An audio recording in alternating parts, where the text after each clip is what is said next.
আমার আজকের গল্প বসন্ত। ফাগুন মাস, বসন্তকাল। অনেক বসন্ত পেরিয়ে গেছে তিথি আর তীর্থর দাম্পত্যের। এক একটা বসন্ত যেন এক এক রকম। বিয়ের আগের বসন্তগুলো ঠিক যেন সেই কবিতার মতো। শান্তিনিকেতনের দোল, পলাশ, শিমুল, কোপাই নদী, ফাগুনের হাওয়ায় বাসন্তী সাজে একে অপরের কাছে পাওয়ার আকুলতা। এক বসন্ত পেরিয়ে অন্য বসন্তের অপেক্ষা। এমনই এক বসন্তে তিথি তীর্থ একও হয়েছিল অনেক স্বপ্ন, অনেক প্রতিশ্রুতি নিয়ে।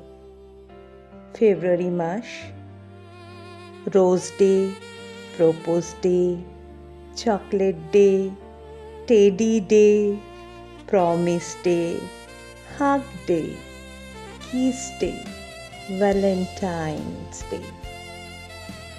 সব কিছু নিষ্ঠা ভরে মেনে নিয়ে মেতে উঠেছিল সংসার খেলায়। খুবই সুন্দর ছিল সেসব দিন।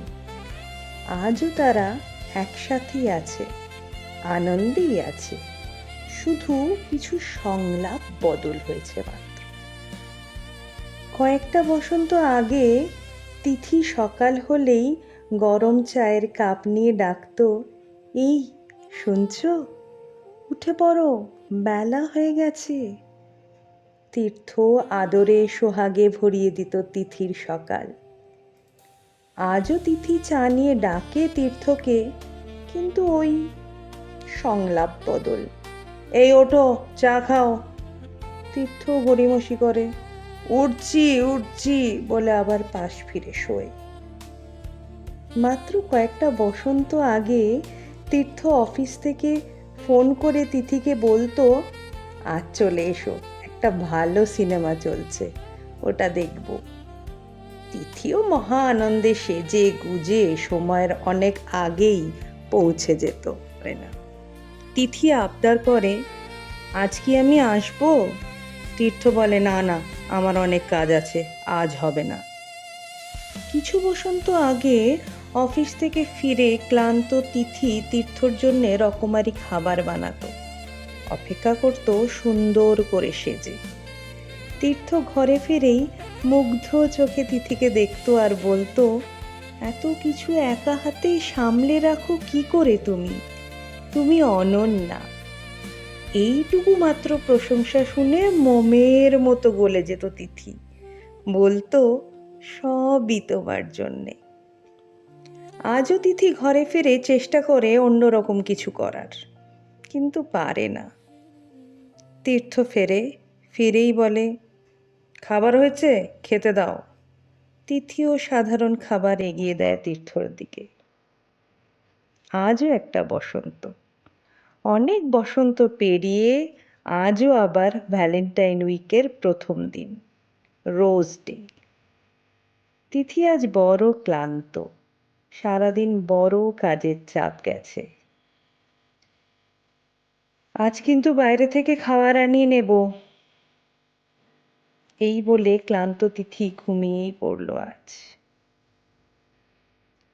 তীর্থ দেখল তিথি ঘুমাচ্ছে, একটুও বিরক্ত না করে তিথি জাগার অপেক্ষায় বসে রইল সে। ঘুম ভাঙার পর তিথি দেখল অনেক রাত হয়ে গেছে। তীর্থকে বলল, কিছু খাবার অর্ডার করো, আজ আমার রান্না করতে ইচ্ছে করছে না। তীর্থ বলল, আমি বুঝতে পারছি না কি অর্ডার করব, তুমিই করো।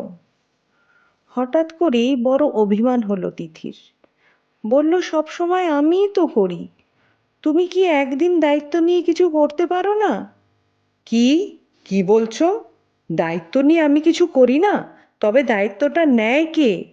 তিথি বলল, তীর্থ বলল, তিথি বলল, তীর্থ বলল, তিথি বলল, তীর্থ বলল। তারপর এক সময় অনেক বলা বলি শেষ হলে দুজনে দুঘরে গিয়ে মুখে তালা বন্ধ করে ঘুমিয়ে পড়ল। পরের দিন সকাল হতেই যে যার কাজে বেরিয়ে পড়ল।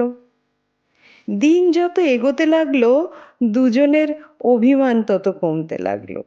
বেলা পড়তে পড়তে, রাগও পড়তে পড়তে তলানিতে এসে ঠেকলো যখন, তখন তীর্থর মনে পড়ল, আরে কাল রোজ ডে ছিল, কাজের চাপে একদম ভুলে গেছিলাম।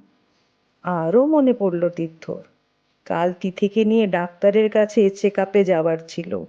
হাই ব্লাড প্রেশার আর মাইগ্রেনের জন্যে খুব কষ্ট পাচ্ছিল তিথি বেশ কিছুদিন ধরে। আজ তাই অনুতপ্ত তীর্থ সময়ের আগেই বাড়ি ফিরে এলো। ফেরার সময় একগুচ্ছ গোলাপ নিয়ে আসতে ভুলল না সে।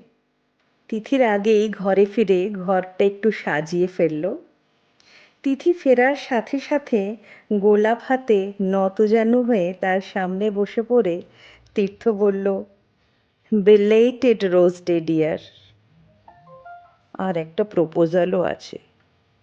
অধীর আগ্রহে তিথি জানতে চাইলে সে বলল, চলো আজ আমরা ডাক্তারের কাছে যাই।